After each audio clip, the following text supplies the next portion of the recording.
All right, this is part 3 in a 3-part video series on measuring performance testing goats and what that looks like, what that means, why we do it. And in part 3 here, I'm going to kind of briefly go over some things that you should think about when you're looking at these performance testing numbers, because you shouldn't just look at these numbers in a vacuum.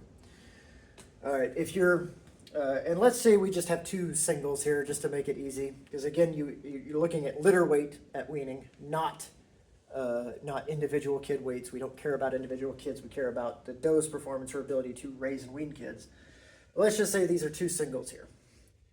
And let's say, oh, well, between these 2 goats, 45-pounder's got to go. But wait, what if the one that raised the 50-pounder, what if she got wormed? What if she got wormy and got wormed?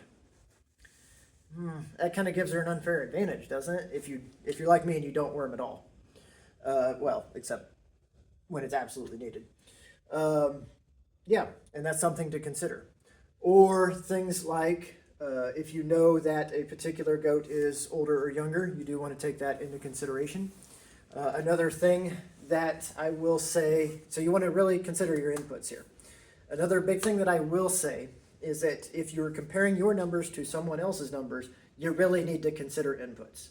Can't tell you how many times I've seen on Facebook groups or wherever where somebody brags about, oh, this high-performing doe, she weaned 150 pounds of kids at 90 days this year. And then you do a little bit more digging, and you find, well, they were in dry lots the whole time on concentrated feedstuffs. Really high input management. Or maybe they were on pasture, but they had access, they were getting a half pound of grain every day. Or they got wormed. When the kids were 30 days old, the does got wormed. Just a mass deworming. These are things that I would consider pretty big negatives. Things that I consider unacceptable inputs. Now, maybe for you, they're fine. I'm not trying to tell you how to manage your goats or raise your goats, but you really, really, really need to, if you're going to be looking at somebody else's numbers and thinking, oh man, we aren't doing so hot, really think about those inputs, and also think about little things, little management technique things, because another thing I've seen is some producers won't let any doe raise more than twins. Every triplet, everyone that has a triplet gets a kid pulled and raised on the bottle, and they'll count the bottle kid's weight at weaning, at the same time at weaning, even though the mom didn't raise it. I've seen that one before. I've seen goats that were ostensibly on pasture all the time, but had protein tubs available to them.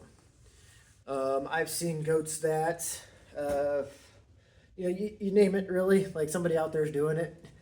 I've seen goats that, they publish their numbers, but they exclude any goat that is under 3 years old, 3 years or younger, from their numbers. So there's another example. And there's all kinds of ways, if you're just trying to make your numbers look better for social media points or whatever, there's all kinds of ways to fall into pitfalls there and to start betting those statistics to say things you don't want them to say. On the other side of things is also, look at your own inputs. Oh, again, hey, this doe did better, but, well, she got weaned, she got wormed. And, maybe she didn't milk so good right after kidding, and you ended up having to use some colostrum supplement with that kid. It was another input, wasn't it? That'd be a pretty big negative. That'd be enough to offset that difference to me. Again, for you, it might be different. But these are just some of the pitfalls that I see people kind of fall into with performance testing. I have fallen into some of them before. If you got more, if you got more things that you can think of or want to chat about, throw them down in the comments or reach out to me. Website's in the bio for the channel. So have a good day.